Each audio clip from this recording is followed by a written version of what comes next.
state ready today to USibusiso Siyaya usolwa ngokushayela budedengu nokuholela ekutheni kushone abantu abangamashumi amabili kule ngozi. Imininingwane ngale ngozi ayikacaci njengoba uphenyo lwamaphoyisa lusaqhubeka.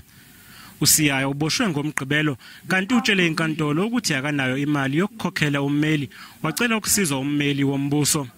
Umbuso uthi uzosiphikisa isicelo sakhe sebheyili. Uthi uzoletha ubufakazi obuveza ukuthi umsolwa akazange ayinikele emaphoyiseni. Esikhundleni salokho uboshwe ngenxa yophenyo lwamaphoyisa, kanti lokhu kukhombisa ukuthi uSiyaya kungenzeka abaleke.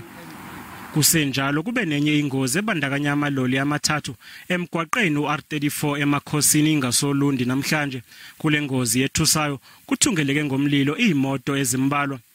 Abazibonele bathi kuginqeke iloli kulomgwaqo kwabe seqhamuka iloli lesibili lashayisa elesithathu yedlula nezinye imoto ngaphambi kokuqhamuka amalangabi. Okwamanje akukabikwa ukuthi khona oshonile kule ngozi. Amaloli besehamba kuR34 ngenxa yengozi yasophongolo. Izakhamuzi ebeyithukuthele zivala umgwaqo uR34 kwaphazamiseka ukuhamba kulomgwaqo. Inkinga yethu thina cha hayi sisibisa lama-truck but inkinga yethu amanzi asinawo. Kufika ikhulula zisithembize zizozethela amanzi ngishimeya kethu umfowethu uthula sizwe muthelezi usithembisile ngamanzi lutho akwenzeki lutho khona umfowethu ade efikile umkhizela wathi uzosithethela amavater kan nathi iviki liphele liqala iviki futhi manje ethi uzosithethela inkinga yileyo nje lokhu nje sesidibana ngakubhlunga inkinga yethu amanzi asigezile manje ngibona nginjena nje.